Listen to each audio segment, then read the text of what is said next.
For a lastborn to be a people pleaser, it doesn't make sense. You heal, you forgive, you move on. If I am a threat to you when I succeed, then you are not a genuine friend.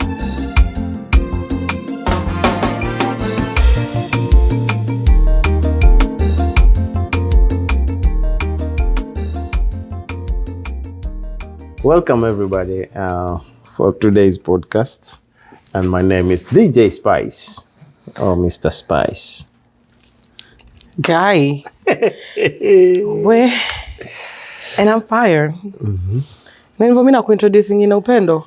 Na kila mtu anajiintroduce. Hujai ni introduce. Hata basi nikuintroduce. This is horrible. Staki kesi.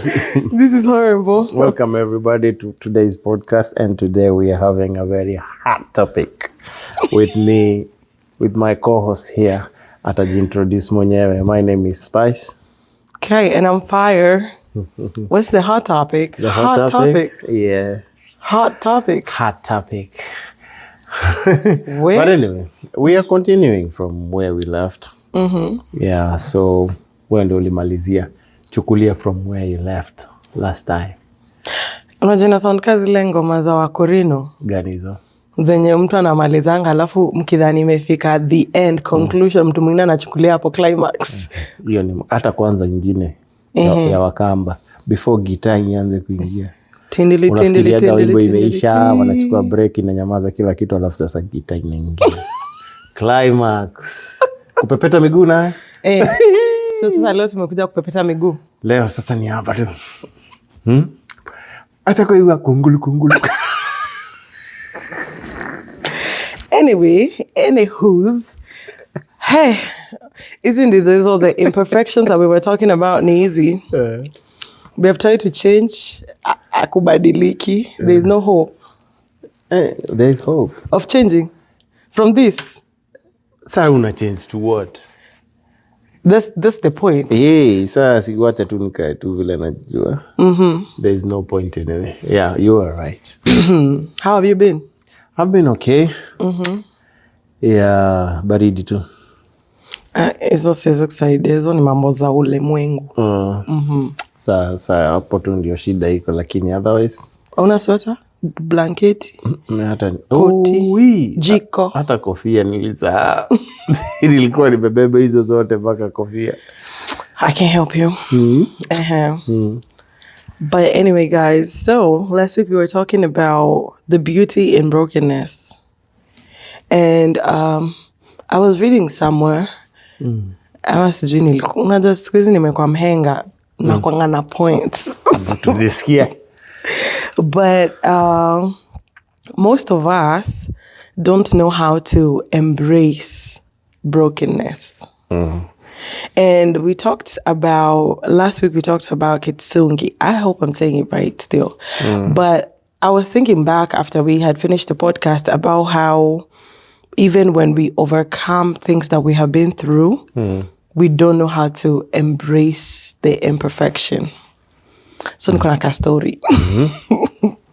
So I was thinking about someone I know, names withheld, and they were going through like a hard season of their life. And it's one of those things that you go through and it's public. So everyone knows your story. Even though you don't want everybody to know your story, everybody knows your story. And so she was going through all these things and everybody knows what you're going through. Everyone is in your business because your business is out there. And God being God, she was able to get through it.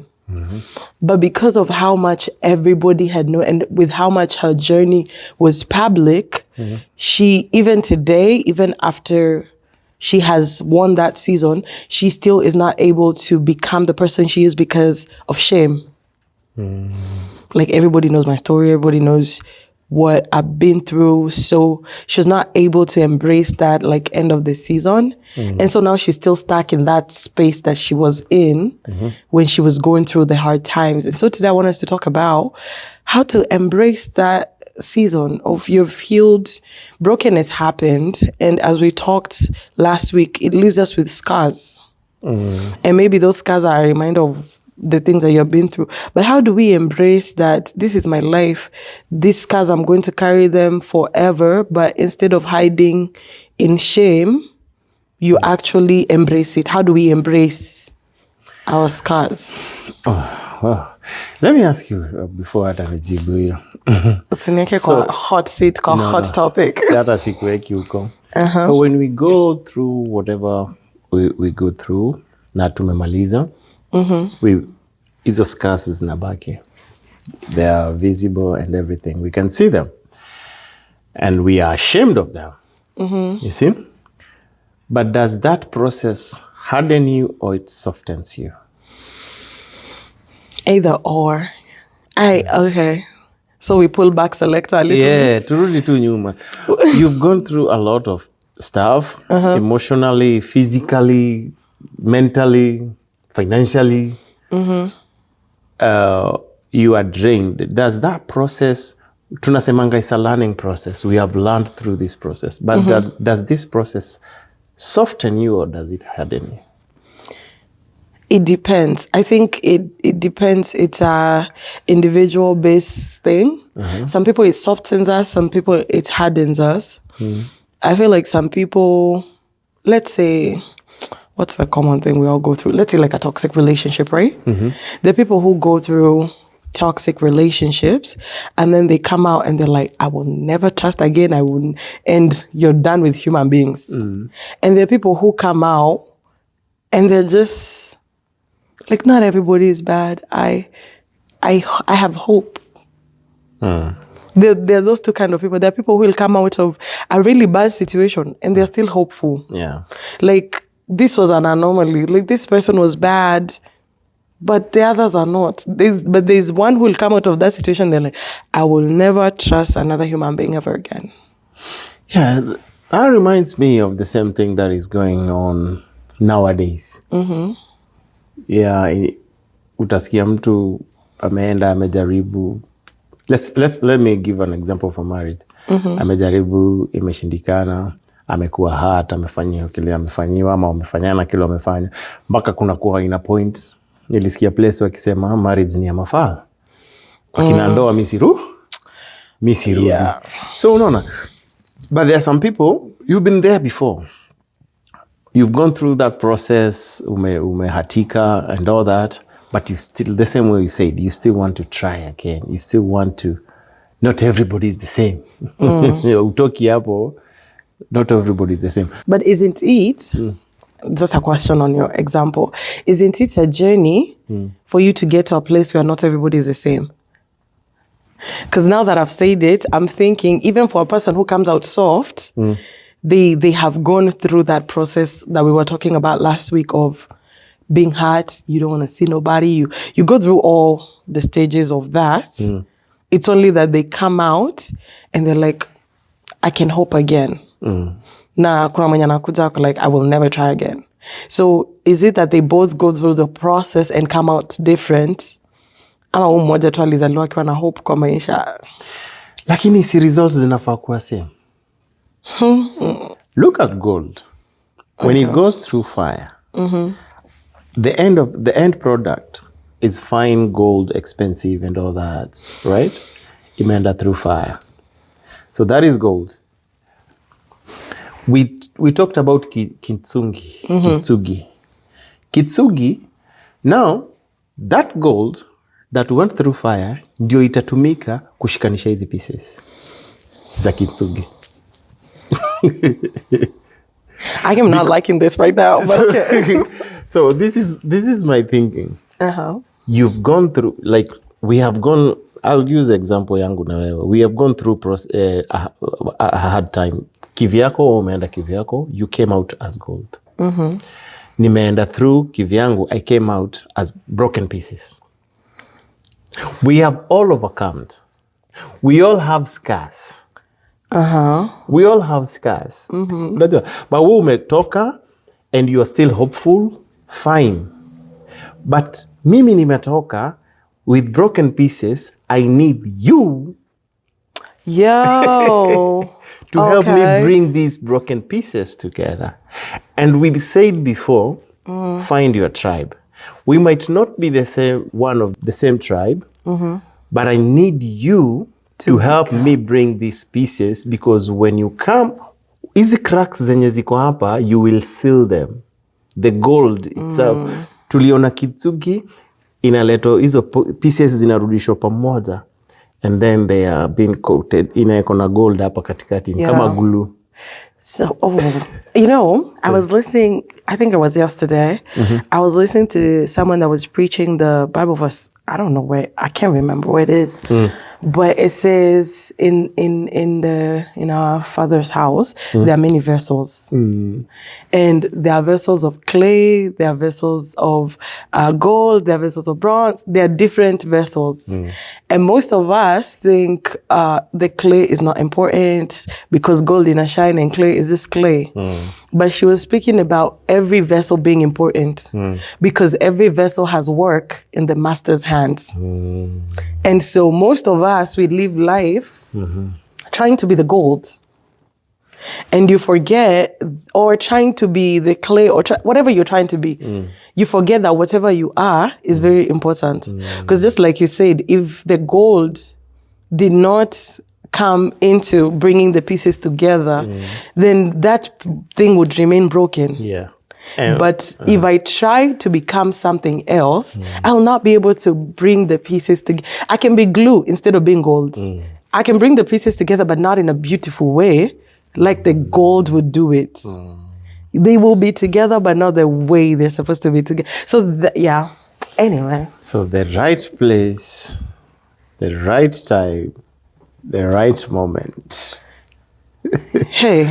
Sababu, these broken pieces, if I use clay, it will not bring the same product as a gold. It's like saying, let me give an example of our body parts. Whatever the hand can do, the nose cannot do. Ni kazi ya mkono kushika, ni kazi ya mkono kufanya kazi ya mkono kukula. Yeah. But mapua iko na kazi yake, lakini mkono inahitaji mapua. Yeah. When I want to blow that nose, I will use my hand. So everything is important. Yeah. Every part you take, no matter how small it is. I was somewhere just seated, tulikuwa tumeenda tu kuenda kuona mtu. It was, alikuwa nazikwa kesho yake. So we went in a mortuary. When we went in a mortuary, tulikuwa tuende to make sure amevalishwa na everything, ndio kesho tukichukua tu tumwekea kwa sanduku na like tulikuwa tunaenda final touches. Then when we are there, an ambulance comes. Umse alitolewa na pieces. It was so painful. Umse alitolewa na pieces. Na unaona tu ini mkono ya mtu. Like the hand is out of the body. It's just out of the body. And all that. It was so scary. Sijawahi ona kitu kama hiyo. And then the doctor mwenye ako hapo, niko na best yangu hapo tu, alikuwa daktari ananiambia, you see hata kama ni makucha imegongwa, mwili yote uafektiwa. So huyo msee, hiyo mkono vile imetoka, tuseme hata hakukuwa amekufa, ingekuwa ni hospitali, angebaki bila mkono na he will never function again the same way. Yeah. Because hana hiyo mkono. So that hand is very important. The same way, even in the kingdom or even in our houses, it doesn't have to be in our church, in the church and everything. Yeah. Every part you take, if you are not there, then there's a vacuum. Hakuna mtu atafeel hiyo.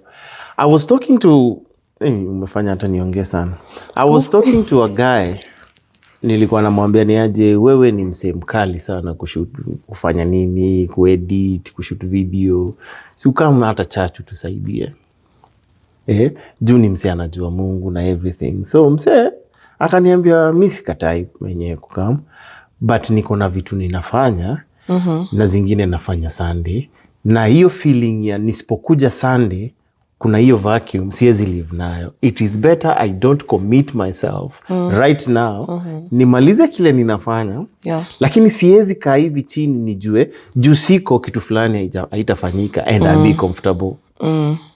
So if we all have that attitude, ni zile za just because I'm not there, ikazi imesimama. Like literally imesimama. There are some who will, kuna watu tu malicious wataklap waseme bila mimi. Yeah, that's what I was about to say. There's some people who are going to be proud of you cannot live life without me. Yeah. But also remember, you're very replaceable. Yeah. So unaweza kuwa replaced very fast. Yeah. So when we have that attitude that if I'm not there, it doesn't matter who else knows how to do it. My space is not going to be occupied. It's void. Aina mdu. So I have to be there. You are as important as anybody else. I like that. Uwe ni nani, it doesn't matter the little service that you give. It doesn't matter hata kama ni hiyo tu kuashain, kama ni kwa chat kumwambia kuja ukae hapa, you're very important. Na kama hauko hakutakuwa na mtu wa kuashain. Kunaweza kuwa na 10 ushers but space yako bado ina mtu. Yeah. So don't sit down and say I am not there and I am hurt, I am not going. Ooh. Bring those pieces. The gold is there to bring those pieces together. You will be as beautiful and as strong than before. Oh, than before. Yeah. You see, it's the thought of, back to so many things we've been talking about, how we are all important. And every part of your journey is important. Because every broken crack had space for the gold. Like, I know we talked about the gold is important, but also every broken crack had space for the gold. So everything we go through in life, there's always space for healing. There's always space for hope. There's always space for good things. Like, we always take our scars as reminders, or our wounds, our heart as reminders for bad things. But it's actually space for good things. Like, you don't need healing if you're not sick. You don't need to be hopeful if everything is good. You don't need good if your life is good. You don't need a doctor if you're not sick. Yeah. You don't need a miracle if you're all right. Yeah. But now, our broken parts, I always think about the story of, like, Jesus coming to save the world. If we were just cool the way we were created and we just continued living, we would have never needed Jesus. But as bad as life was, we got the best gift ever. The worst brings the best. You see, somebody was preaching and saying, Shetani kuna mahali anaweza kufinya. Like maisha yako ni maombi. Yeah. But the problem is, you have been prayerful like that. Baraka inakam, unasahau maombi. So that creates a crack. Not for gold. For the devil to come in. Yeah. That creates your crack. Yeah, for the enemy to come in. So all I can say is this. When those cracks are there, as much as they create space for gold, don't open up that crack Again for the clay. How I see it, the gold ni final, if that makes sense.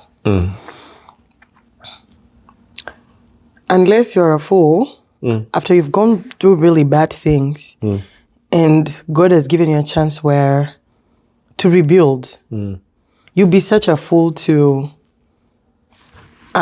destroy that thing. I'm not saying it's impossible, and I'm not saying we don't do that, but think about how it felt for that vessel to be broken into all those pieces. And as much as we want to think about it as an easy thing, when the gold is coming there, it's hard. This is another whole, even the putting together, even the healing process is not comfortable. Yeah. Alafu, after all that, you want to create room for something else that would destroy that journey? You see, you don't even, most of the things that happen, you don't create them. Wewe unaweza kuwa umefanya part yako, but they find you. Akukanga kitu kayo. Iyo ni kama watu wenye wanasemanga, I got pregnant by accident. I'm not saying that it will not, your ignorance is the reason why it finds you. No, what an compare. I don't agree with you. Go for it. In this point. You see, those people who say, oh, I got pregnant by accident and all that. Maybe to them they are right. To them. But look at this. You've been using, or in fact, do I give this example? For example, umeenda hosi. Like I had a friend who wife miscarriage. In fact, mtoi hata alikuwa mdogo sana, hata alikuwa like 2 months, hata kuwa ameanza kugrow, like kuwa ameanza kugrow. Akapoteza hiyo. So akipoteza, doctor akamwambia utakaa kabla upate. Na umetumia everything you need to use, so you are not expecting kabisa, like wewe mwenyewe unajua you're not expecting. Then you find yourself pregnant. But you see, an accident means it was not an expected result. Every time you're having sex, there is a possibility of you being pregnant. The odds might not be in your favor. It's the same way, like the people who get pregnant and they are on birth control. The odds might not be in your favor for this result, but it is a possibility. The same way, you have healed through a dysfunctional relationship, through a traumatic experience. If you create an environment where there's a possibility of you going back to your old ways, it is not an accident when you find yourself back to your old ways. So let me ask you a question. For example, you were dating somebody. Mulianza vizuri. Mulianza na roho. Mulianza vizuri. Then in the process you got hurt. You got broken. You got crushed. And you are the person that you want to try again. Then you try again, you don't get lucky again. Niwe umejipeleka. The first time, tukupatie whatever, it happened. Nivo. We live, we learn. The second time, you should be very alert in seeing red flags. And just because you're hopeful doesn't mean you're not umefungata akili. But most of us, we move blindly through things. Like, if you get hurt the first time, it's my fault. I hurt you. If I hurt you the second time, it's your fault because you allowed me to If hurt it is you the again. same person hurting me twice, that is another thing. But it's the same thing. How am I going to say this? Have you ever met like a woman who is always with guys that cheat on her? That's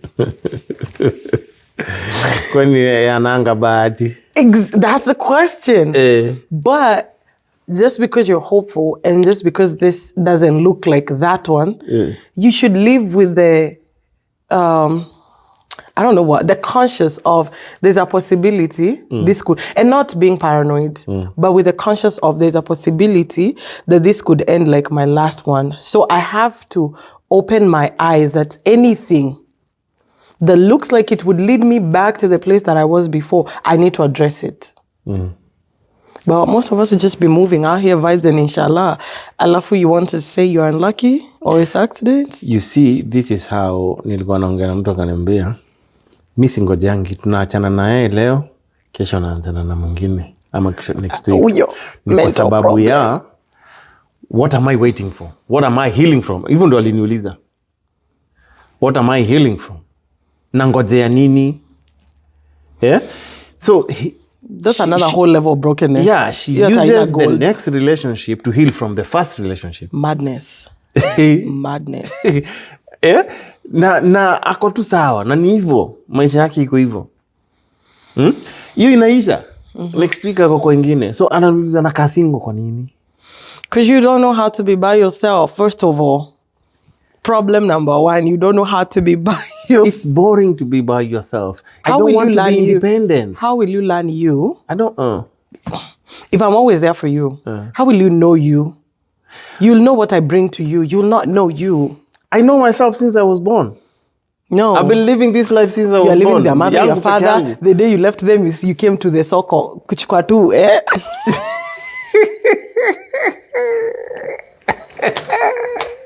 So you don't even know yourself. If you ask even that person what type of woman they would want, they don't know. No, she's a girl. That's even worse. They don't know. They don't know. Like, you don't even know your type.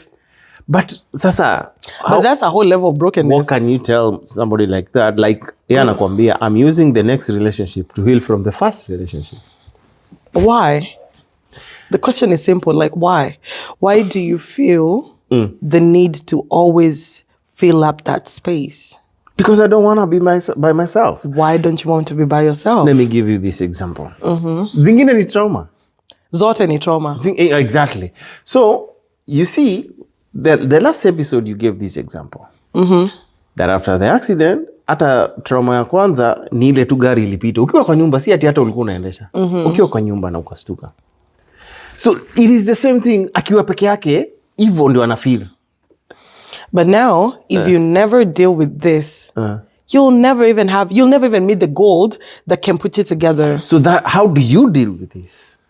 First, accept there is a problem. What is the problem? Na yeye ukimuuliza anakuambia hakuna shida. No, because you haven't sat down and accepted it's a problem. It's the same way we said last week that some of us have a problem with sitting in quiet, like just by yourself. Yeah. Like, even when you're in the house and everybody's gone or you're just by yourself, you can't even sit still and watch TV. Like, the TV is going, you're also on your phone, you're also trying to go do something in the kitchen. You don't know how to be still in the moment. And most of us never acknowledge that that's a problem. I don't know if other people feel like this, but let me give an example with myself. Let's say we talk on the phone every day. And then today you don't call me, you don't text me. The first thing that goes on my mind is that something is wrong with our relationship. Yeah. Instead of thinking, this person could be busy, this person could be, like, it has nothing to do with our relationship. It just has something to do with other things that happen in life. But me, my first thought is, what did I do? Did we fight? Why is this person like this? And I go through the whole process. I have acknowledged the fact that it's not a healthy thing. And now you have to consciously deal with it. Like, people don't have to always be mad at you when they're not talking to you. Life happens. And I have to consciously be aware of that. Until maybe I'm a work in progress. So maybe one day it will stop being a thing. But it's something that I had to actually acknowledge it's a thing. And sometimes even the solution is me telling people, like, yo, I know life gets busy. Just text me and tell me you're busy. Umenikumbusha story. And I'm not talking about you. So kama unafanyanga hivyo siwe naongelea. You see, and we were having this conversation the other day with you. Umeisema nikaikumbuka, so let me just say it. Don't be exposing me in this podcast. No, msini judge. There's these people you are not talking to them. You just want your quiet moment. Ama mahali huko time yako na yake azipatani, but they don't care because they are available. They expect you to be available. Yo. You post something on status on your private time. That doesn't mean nataka kuchat. But ni junanga business hours. Exactly. So mimi nimepost kitu hata kama unanidai. And then msee anakuja na highlight post yako ya saa hiyo, anakutext, usipomjibu, they have a problem. Man, I don't want to talk to somebody like, hiyo ni time yangu. But you know, and I think this was my reply to you. You see, it's in the, let's say it's 3 a.m. And this is my katabia. I wake up, go to the bathroom, do my thing, or I even wake up to pray. It's 3 in the morning. I feel I have a point. I put it in my status. I'm not opening the door that I want to talk to you. Sasa si hiyo ndio unasema. Don't talk to me. Hata kama ni wewe na hata ni wewe. Usiniambie hata kazi. Sitaki kuongea. So me, I will ignore you until business hours opens. 8 in the morning. Ama saa moja, maybe hata sioni saa moja, 8 in the morning. It's 2 a.m. So it's now 3 a.m. you will get offended because I didn't talk to you. Yeah, ati uko online na uniongeleshi. But Si umepost status. Hiyo ni time yangu, ni saa 9, ni saa 8 usiku. Ujui nimeamka kufanya nini? Mimi sijaamka niongee na mafans. Sijaamka just because nimepost hiyo status. Sitaki kuongea na wewe. Na hiyo ni time yangu. Na nimepost juu nimeamka nikasikia niko na point. I put it there and maybe I go back to sleep. But even if it's not 2 a.m., I don't have to talk to you anytime if I don't want to. But they force you, like uko online, na kuona uko online. Mbona uniongelea? Have you ever like had a person, let's say I think I do this to people, I'm sorry. But you text me and maybe I'm in the middle of something. I know I'm really good at multitasking, but you also prioritize. You cannot do everything at the same time. Yeah. So you text me, I look at your I read your text, I open it, I read it. It doesn't look like an emergency and it looks like it can wait. So I put my phone down because it's not something I have to deal with it right now. Kujibu tu baadaye. Yeah, I'll deal with it later. So, and then I continue doing my things. Hours later, I will come down and sit down to deal with your text because it was not an emergency. Yeah. But because I read your text, this person is offended. Okay, you read my text. Umeni blue tick na unijibu. But it was not an emergency. And honestly, I was in the middle of something. And they get offended. Na wanazusha. It's a problem. And they make sure they know you're online because they will highlight the status yenye umepost. Alafu wanakuongelesha chini ya hiyo status. But that only shows the same thing you're saying, like the person that doesn't know how to stay by themselves is the same way we feel. Even entitlement is a I don't want to call it a mental thing, but it's a traumatic response. It's a psychological response to things. How we manipulate people is a psychological response to things. Yeah. All these things that we do, and you feel entitled to it. Yeah. Like I'm entitled to your time because maybe we work together and I need you to tell me about this. And I am entitled to, because I do this with you, I am entitled to you answering me. Hiyo kitu inanikasirishanga sana. Umepost status yako vizuri. So just because umepost status, that is the time msee anakupigia. If you don't pick that call, they get offended, they send you a text. Nimekuona uko online, umepost sijui nini, na unakataa kushika simu yangu. Can you pick up? You feel entitled. Why are we entitled to like I have to explain why I'm not picking your call at that time. Na niki-explain baadaye, ni shida pia. Like mbona hukushika simu yangu? I don't have to. At that moment, I will call you back. Just wait. But I don't want to wait because why are you not talking to me? It's the way... How am I going to say this without sounding like a horrible person? most of us have some level of negative psychological response that we think is normal. And we move through life entitled by people responding to that part of us, reacting to that part of us, dealing with that part of us, instead of sitting down and asking, why do I react like this? Why do I? It's the same way, you're going to be mad. So by the time you come to talk to me, you're mad. And it happens today, and I repeat it tomorrow. Why wouldn't I sit down and ask myself, why is this person upset? But instead of sitting down and asking myself why you were upset yesterday, you're upset today, and I did the same thing. And you probably said, like, yo, it was 2 a.m, or I was busy, and you knew I was, all these things, but yet you felt entitled. We'll have that conversation, and you're upset, but I would do it again, because I feel entitled to you responding to me the way I am, instead of meeting you, you know?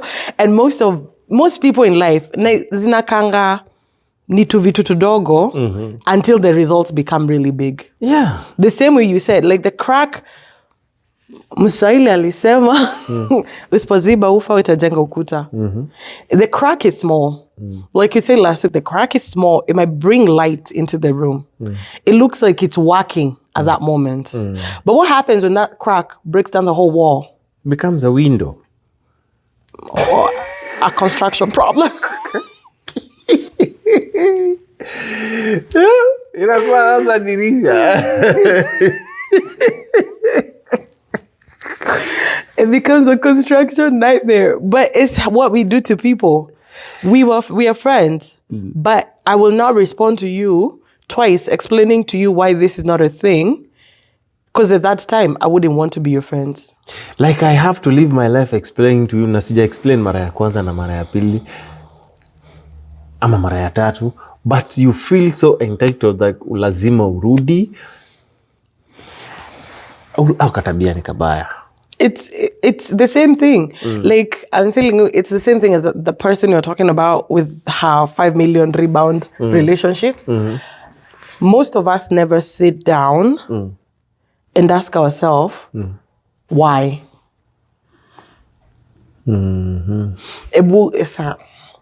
Let's just use her example. You've been in a relationship, it didn't work. It's like really, really uncomfortable to sit down and dissect yourself. It's easy when I come to you and I'm giving you my relationship problems and you're talking to me, because it's not you. So you can say anything. You can even tell me, oh, I'm just giving you the truth. The truth hurts. Because it's not your problem. I'm the one to deal with the heart of the truth. But it's another level of responsibility for me to sit down and be like, okay, I was in this relationship. It didn't work. What didn't work? It could be even I'm not the one at fault. Maybe he did something that didn't align or whatever. Fine. What will I do to make sure this doesn't happen again? But that is a very uncomfortable situation, because you also have to actually acknowledge that you did foolish things somewhere in there. No, we don't accept that. We don't acknowledge that. You have to acknowledge your part. Most of us, we have that defensive side of us. Like we want to be the angel. Do you want to be the devil in your story? Exactly. Sasa hakuna mtu mwenye anataka kutekea pati ya kashitani.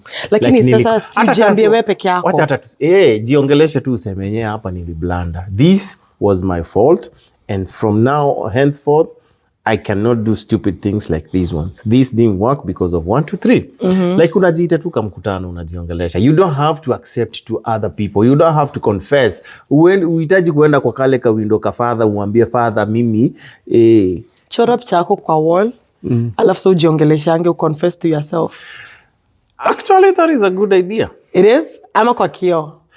Kio ni mbaya. Kwa nini? I was watching another comedy. Oh God. I was watching another comedy. I don't know, maybe this is sensitive, but kuna wale wanajiangalia kwa kio, they don't appreciate themselves. They don't, No. You don't like what you are seeing. You're scaring yourself. Is this me? Kai huyu nini? Yeah? But you Unajistua. Nani wewe kwa kioo? No, let me tell you though. I can throw shade on myself. Let me not even throw shade at other people. So, when I came from the hospital, I had not seen myself in a mirror for a long time. So I was going to go, I had been home for a couple of months. So I was going to go for another surgery in the hospital. So my mom was like, just for a nice weekend of relaxation, I'm going to take you to a hotel. That way, because our house like had the stairs and everything to go to the bathroom with a big mirror. So she's like, no, we're just going to go to a hotel, chill for the weekend so that on Monday when you're going for your surgery, at least we relax. So we go to the hotel. I get into the hotel bathroom and you know how they have like the full length mirror. I look at myself. I'm like, yo. I'm like, who is this human being? Ukajistua na image yako. I'm like, I am so banged up. I look like I have come from war. I couldn't look at myself again in the mirror. You see? Wewe unaambia watu wajiangalie kwa kioo. Print out that picture of yours. Then you make a filter. Your picture, because now that I've thought about it, you might be the wounds of your life. And the scars of your life might be actually physical. So in this instance, print that picture. You may tengeneza na Gemini. AI, put it on the wall. Jiangaliange hivyo. The nice picture that you love. Mimi mwambia tu tengeneze na AI. Tengeneza. Weke tu hapo kwa wall, ujiongelesha hivyo. Cause hiyo kujiongelesha inasaidia. By the way, it works. You do talk to yourself? I do all the time. In fact, I do all the time. Hata nikitembea. Yeah, you do. Mimi hata nikiwa tu peke yangu. Sometimes nitajiongelesha na nijijibu. Kaa wazimu. Because there are some stupid things that I have done in life. Baka unashindo ni wewe kweli. Nakaa hivi najiuliza sasa wewe. Ninaanza kujifanya hivi wewe. Kai uko na kichwa mzuri wewe. Ukifanya hii ulikuwa unafikiria nini? Alafu najijibu. Nasema haki kusema kweli ni shetani. Wacha kuwekelea shetani. So najiongelesha na mpaka naji-cancel. I cancel myself. Najipea therapy na heal from myself. Topic imesha kwamba. But anyway, that is a good place to climax this conversation because we were talking about what? Embracing ourselves. Embracing the cracks, the brokenness. Just because umehealed seme, na umebaki na hizo scars. Let's embrace those scars. That is what we were talking about. Kama ushasahau. We embrace those scars kwa sababu sasa ninaona unazeeka. Kama umeanza kusahau kitu yenye tunaongea tu saa hii. Yeah? Embrace, like, let them be, those scars, they show that you are through something and you came out victorious. Nasikiliza ndio nisisahau. They are an evidence. You see the way Jesus was crucified. Na wakati alitokea kwa the disciples, Thomas ndo alimwambia, I want to see your hands, right? Nione hizo evidence to real, ndio nikubali umefufuka. When you look at those scars, just remind yourself where you have come from and you will not want to go back there. It's a lesson that you have won that war. You've came out victorious and you are not going back there. As much as they remind you of where you came from, of the pain that you went through, of the horrible things that you went through, let them remind you that you're not going back there. My point, and you may come after all the things that sijasahau. Be jealous about yourself and your healing. Don't let even you destroy how far you've come. That's powerful. Don't even, you see, one of my favorite verses in the Bible or chapters is Psalms chapter 1. Inasemanga, a righteous man, blessed is a righteous man. He never walks in the counsel of the wicked, doesn't sit. In short, God's depiction of the righteous man is he does not put himself in situations with the wicked. And that then he's like a tree planted by the waters. He'll grow in and out of season. So the point of him being like a tree, a productive thing, is him not associating with the things that would take away his production. Yeah. And most of us are not jealous enough with our lives that we always put ourselves in situations that zinaribu our production. Like, let's say your scar is you dealt with, what's a common thing? Like drugs, that's not common, but at least, let's say your thing is you've dealt with drugs or alcohol. And you've struggled and you've worked so hard and now you're sober. It would be stupid of you to say, oh, I can hang out with the same people, I'm just not going to drink. Like, you can be strong, you've gone through the journey and we have all seen this new side of you. But then why would you put yourself in a situation that creates an environment for you going back to the person that was? Because then if you're in that situation, you take away the production. You're not going to be like a tree that's planted by the waters. The same thing with our healing. I have healed. My cracks have been put together with gold. I will guard it with zeal, with jealousy, I'm not going to let you mess my life around. So I'll guard my space. If it's you calling me at 2 a.m., I will not pick up. My sleep is important. My peace is important. And I don't have to explain myself to you. I will guard my mental health, because I want to be in a space where I can take care of this gift that God has given me. I will guard my privacy. I don't want things that would come, voices that would come and bring all these things in my life. Yani, I will guard this, ni kama kuku na mayai. Even when an ego is coming, na kuku inajua hii inaweza niinua, I am kiangi mayai. But sisi tunatakanga, uko na mayai yako, uende utembe na mabeste, urudi ulalie. But guarded with that much, I want to call it jealousy. Be so protective of your healing, of your journey, of the journey, the process, iyo kitu yote penye umekuwa. Be very jealous about it. And you don't have to explain to the rest of us. Yeah. Hata even you don't owe even your family an explanation. Wewe. Like, I'm very jealous about myself. I have a friend who was alikuwa amejaribu to stop smoking for a long time. And finally, wakati alimanage, hata hiyo harufu ya sigara hakuwa anataka kusikia. And he was like, hata nasikia kutapika. He wouldn't go anywhere near cigarette.